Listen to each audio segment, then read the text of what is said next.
Hello everybody and welcome to the latest, indeed the last episode of the series of This Week in British History with me, Philippa Lacey Brewell. We have been covering topics throughout the year, each week summarising some of the key or most interesting events which had happened in that week in British history.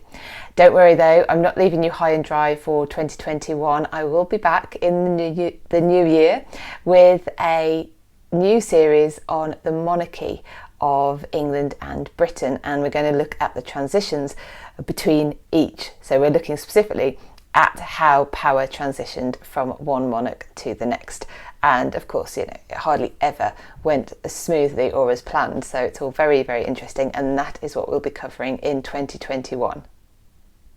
This week we're covering events which happened over Christmas. We have the coronation of William the Conqueror on Christmas Day 1066, the first ever monarch's Christmas Day broadcast by George V in 1932. 25 years later we had the first televised Christmas Day broadcast by his granddaughter, our current Queen, Queen Elizabeth II, and the infamous Christmas Day Truce football match held in the trenches in 1914.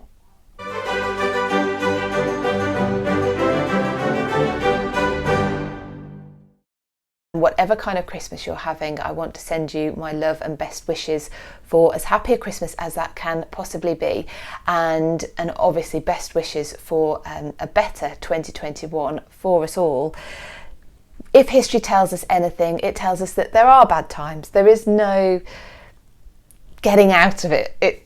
History is cyclical, and we'll go through bad times, but the other thing that history also tells us is that good times are to come.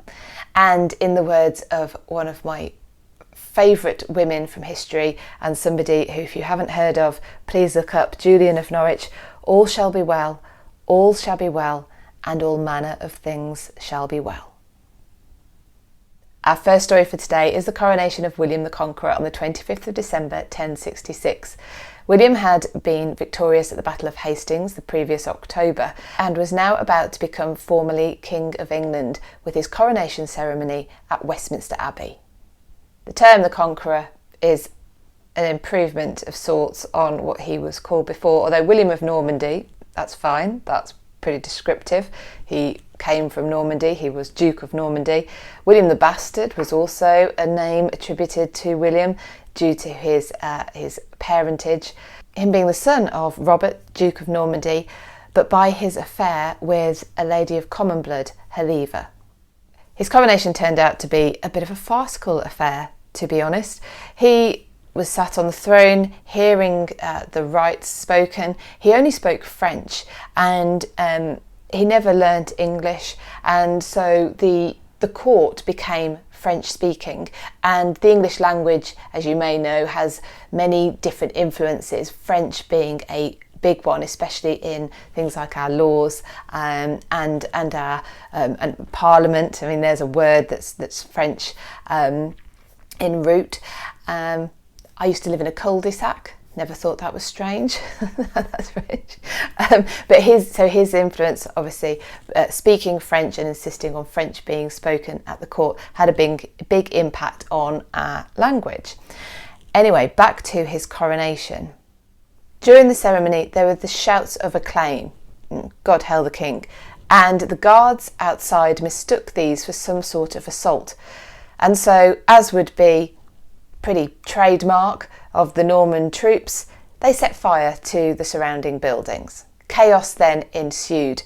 Everyone other than the clergy and some monks fled the abbey, leaving a trembling William and a frightened clergy to remain and conclude the ceremony. William would always look to protect himself from any insurrection, and following the debacle of his coronation, not long after, he began construction of the fort which would become the Tower of London. Our first Christmas Day broadcast from a monarch was George V in 1932. He was a little bit nervous about using this new technology and being broadcast over what was called then the wireless. But he had been reassured by a visit to the BBC earlier on in the summer and seen how they were doing it, and so agreed that this would be a great way to address the Empire on Christmas Day. 2 rooms at Sandringham were converted into temporary broadcasting rooms, and the message from Sandringham was relayed to the BBC offices in London, and from there, using the post office network, transported across the world. The message reached Canada, Australia, India, South Africa and Kenya. And George said, "I speak now from my home and from my heart to you all, to men and women so cut off by the snows, the desert or the sea that only voices out of the air can reach them." It must have felt quite exciting but odd. He's talking into a microphone and being told that message is going to reach people all over the world. Must have been quite a surreal experience. So George V's speech had set that tradition of the monarch addressing the nation every Christmas Day. And 25 years later, in 1957, our current Queen, Queen Elizabeth II, did the first televised Christmas Day speech. Now, I think going on the radio is one thing, doing it to a camera is quite another. Our Queen's first speech in 1957 went like this. 25 years ago, my grandfather broadcast the first of these Christmas messages. Today is another landmark because television has made it possible for many of you to see me in your homes on Christmas Day. And of course, we'll see her again Christmas Day 2020. And she always carefully reflects the current issues and concerns of the day. And of course, 2020 is going to be certainly one where there will be a lot to address. Now for our final story, and this is the Christmas Day football match in the trenches in 1914. Late on Christmas Eve 1914, members of the British Expeditionary Forces could hear the German troops in the trenches singing carols. They could also see that they had decorated fir trees, and they started shouting across messages.